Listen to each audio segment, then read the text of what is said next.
So the Hedgeye risk range product. It's a list of around about 30, might be a little bit more now actually. Yeah, around about 30 different different assets, going through US rates at the top here, US indexes, a section of ETFs based on the quad that we're currently in,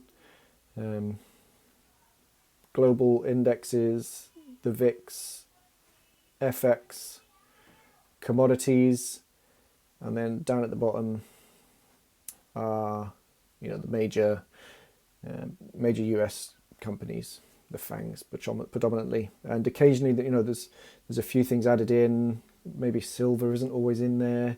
A specific name might be in there, and the ETFs, like I've said, change depending on the quad. So what you get is an upper and a lower price range, and then it's color coded and labeled, whether it's bullish in green, neutral in gray, and bearish in red. Okay, so these are updated daily, but as what Keith often always says is that these are generated on the previous day's closing price. Every second that the price, the volume, and the volatility are changing, these levels are changing. So they should never be treated as support and resistance levels. They are moving constantly. If the price is moving a lot, then these are moving up and down a lot. If the price is very, very calm, very low volatility, then these are not moving very much. I've made another video on risk ranges specifically, and not rookie mistakes, but how I visualize them, how I use them in another format. It's much more visual. I use TradingView and charts of how I use these risk ranges daily. So there is another video that you can reference. Risk ranges are super important for me.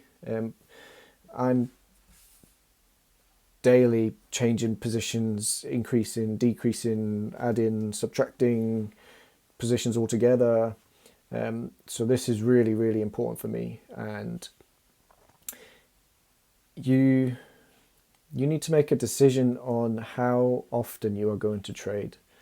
I've tried to say this in other videos, is I get asked a lot, should I have this product, should I have that product?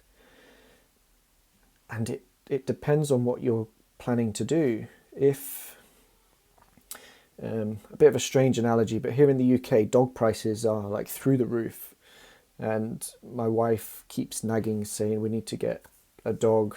The boys really want to have a dog, okay? And I jokingly say it's okay once we reopen from this, from the lockdown. We've had quite a strict lockdown in the UK. I'm sure there'll be lots of dogs going to be rehomed because people won't have the time that they thought they would have had while they were locked down. And that's, again, a strange analogy, but similar to this. You could have all the time in the world right now, and the risk ranges will be super important to you.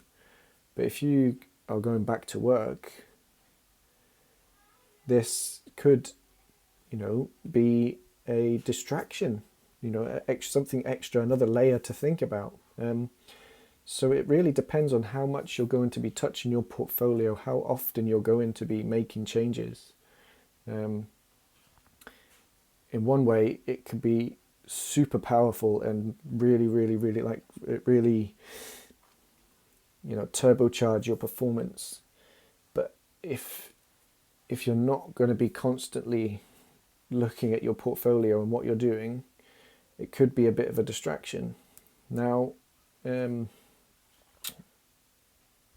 what you can do is you can use these each day, and you can put in limit orders at the low end of the range.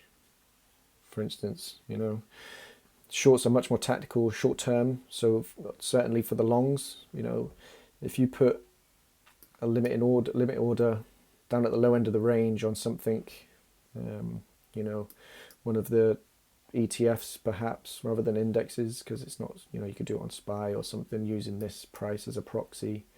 But you can put a limit order down at the low end of the range, something small, 50 basis points maybe, that if the trade goes wrong because you're not as active with it, it's not going to kill your portfolio, but you're going to have a position. If it gets to the low end of the range, the limit will order a trigger, and you've got the position and you're on the run. Okay, so it really depends on how you're going to interact with your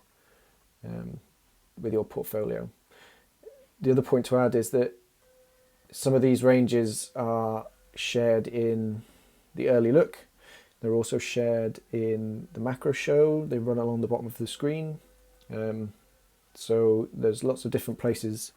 Obviously, these are the same set, bar a few changes every now and again.